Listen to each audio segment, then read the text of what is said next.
नमस्कार दोस्तों, स्वागत है आपका अपने इस YouTube चैनल पे। कल हमने देखा था कि प्राकृत संख्या, पूर्ण संख्या, पूर्णांक, सम संख्या, विषम संख्या, भाज्य संख्या, अभाज्य संख्या यह क्या होती है।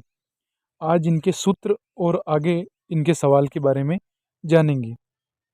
यानी इसका प्रथम सूत्र है प्राकृत संख्याओं के लिए प्रथम n प्राकृत संख्याओं का योगफल, और n हम मानते हैं जो लास्ट संख्या हमें ज्ञात करनी है। मानो 1 से 20 तक प्राकृत संख्या ज्ञात करनी है तो 20 संख्या है वो हमारी अंतिम संख्या मानी जाएगी। तो इसका प्रथम सूत्र यानी अंतिम संख्या गुणा अंतिम संख्या में हमें 1 जोड़ना है और बटे में 2, और अंतिम संख्या को हम n मानते हैं तो n+1 बटे 2।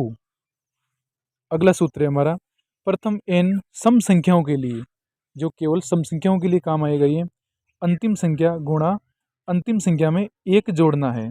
इसमें क्या है, जो प्राकृत संख्या में बटे में 2 था, ये बटे में 2 था वो हट जाएगा यहाँ से, तो n+1 इसका सूत्र होगा। अगला है जो केवल विषम संख्याओं के लिए है, प्रथम n विषम संख्याओं का योगफल, अंतिम संख्या का स्क्वायर करना है, केवल n²। अब आगे इनके कुछ उदाहरण समझते हैं। जैसे 1 से 50 तक प्राकृत संख्याओं का योगफल ज्ञात कीजिए।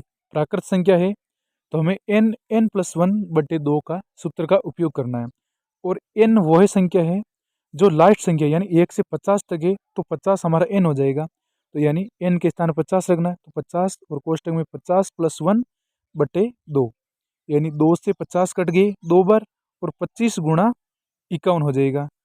तो 25 को हमें 51 से गुणा करना है तो 1275 आएगा।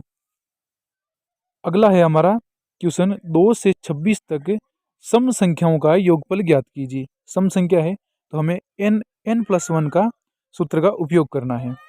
तो इसमें n 26 से 26 तक हमें संख्या ज्ञात करनी है, 26 और 26+1 हो जाएगा।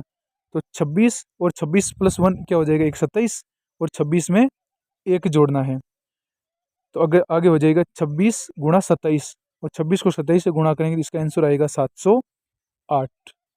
अगला हम विषम संख्या का लेते हैं।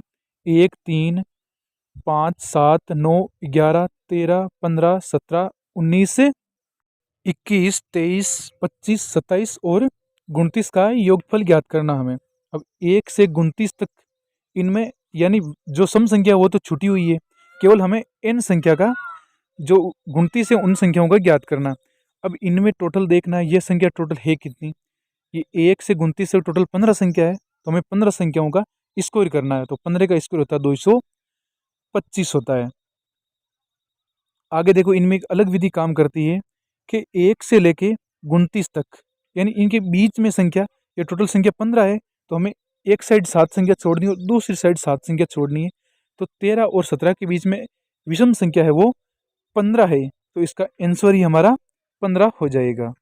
प्यारे दोस्तों, ये सवाल है जो आप करने की कोशिश करना, 1 से 100 तक प्राकृत संख्याओं का योगफल, और अगला सवाल है 2 से 88 तक सम संख्याओं का योगफल ज्ञात करना, और अगला लास्ट क्वेश्चन है 1 से 101 तक विषम संख्याओं का योगफल ज्ञात करना।